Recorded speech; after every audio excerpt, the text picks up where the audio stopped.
चलो देखो एक्सरसाइज 6.2 सवाल नंबर 10 क्या बोला है कि एक चतुर्भुज ए बी सी डी के विकर्ण परस्पर ओ पर प्रतिच्छेद करते हैं और इस प्रकार प्रतिच्छेद करते हैं कि बीओ बटा में सॉरी एओ बटा में बीओ बराबर सीओ बटा में डी डी सी लिखा है कि डीओ लिखा है डीओ लिखा है ना डीओ गलती हो गया था छूट गया था। दर्शाना है कि ए बी सी डी एक समलंब है। जैसे इससे ठीक पहले सवाल नंबर 9 में यही सवाल था, वहां पर हमको ये दर्शाना था, लेकिन यहाँ वहां पर दिया गया था कि ए बी सी डी क्या है, समलंब है। यहाँ पर हमको दिखाना है कि ए बी सी डी एक समलंब है, वहां पर दिया हुआ था।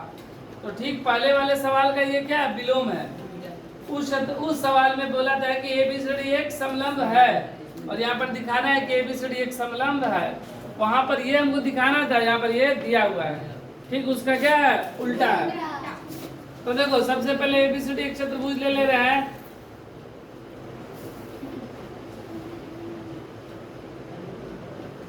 ए बी सी डी चतुर्भुज लिया। अगर हम दिखा दे रहे हैं कि ए बी समानांतर डी सी, तो यह चतुर्भुज क्या हो जाएगा, समलंब हो जाएगा। क्योंकि समलंब चतुर्भुज किसको कहते हैं, जिसकी दो भुजाएं समानांतर हो। अगर ये दो भुजा हम लोग समानांतर कर दे, ये चतुर्भुज क्या हो जाएगा, समलंब हो जाएगा।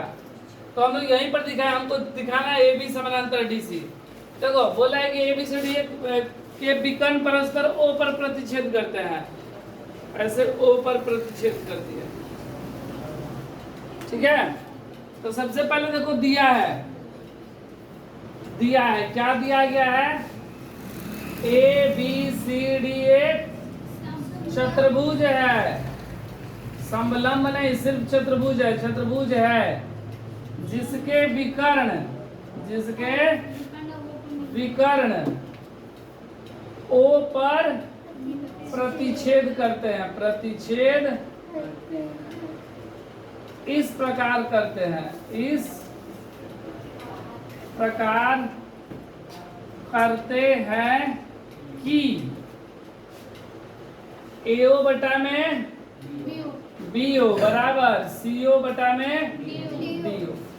ठीक है, ये हमको दिया गया है। प्रतिच्छेद इस प्रकार किया गया कि एओ बटा में बीओ और सीओ बटा में डीओ। सिद्ध करना है,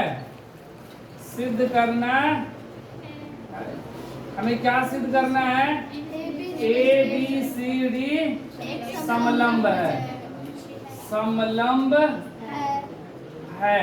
अर्थात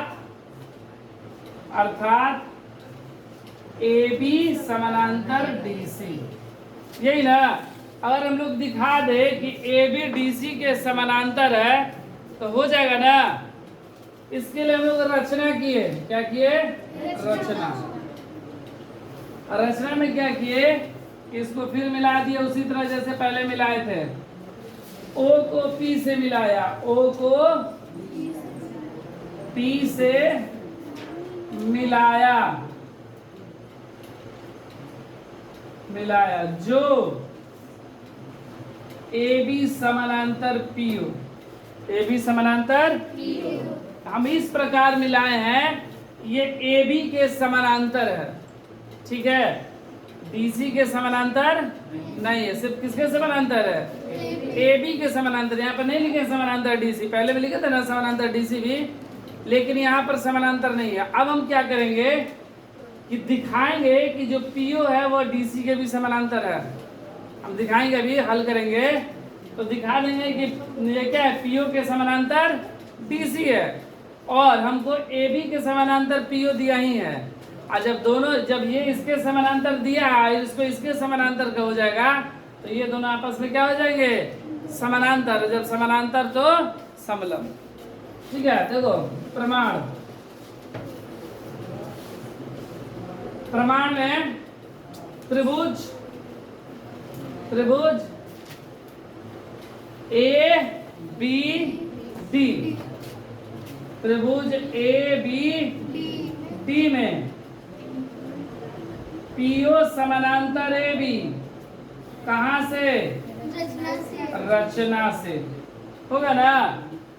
ये रचना से हो गया। ए बी समानांतर पीओ या पीओ समानांतर ए बी। तो थेल्स प्रमेय क्या कहता है कि अगर किसी त्रिभुज में किसी भुजा के समानांतर खींचे तो वो अन्य दो भुजाओं को समान अनुपात में विभाजित करता है। तो थेल्स प्रमेय से क्या हो जाएगा?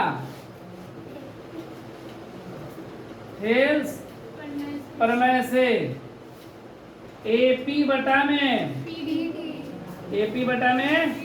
पीडी बराबर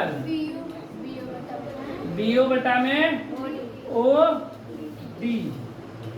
देखो एपी बटा में पीडी और त्रिभुज हम लोग कौन सा एबीडी ना, तो बीओ बटा में ओडी। ये समीकरण 1। ठीक है दिक्कत? अब हमको दिया गया है, क्या दिया गया है? एओ बटा में बीओ बराबर सीओ बटा में डीओ। कहाँ से दिया है? दिया है, सवाल नहीं बोला गया ना कि इस प्रकार प्रतिषेध करते हैं। अब हम लोग क्या करेंगे, इसको तिरछा तिरछी गुणा। ठीक है, तिरछा तिरछी गुणा ना, तो देखो एओ गुणे डीओ बराबर सीओ गुणे बीओ। हमको क्या लेना है? बीओ बटा में डीओ आना चाहिए, बीओ बटा में डीओ। तो बीओ बटा में डीओ आना चाहिए। बीओ मेरा यहाँ पर है और डीओ यहाँ पर आ गया। क्या बचा मेरा यहाँ पर? एओ बटा में सीओ। ये ले लेंगे समीकरण 2। देखो समीकरण 1 में क्या था? एओ बटा में बीओ बटा में ओडी है ना समीकरण 1 में, और समीकरण 2 में भी बीओ बटा में डीओ। देखो समीकरण 1 और समीकरण 2 दोनों का आरएचएस क्या है? तो इसलिए एलएचएस भी क्या होगा? बराबर होगा। तो समीकरण 1 तथा 2 से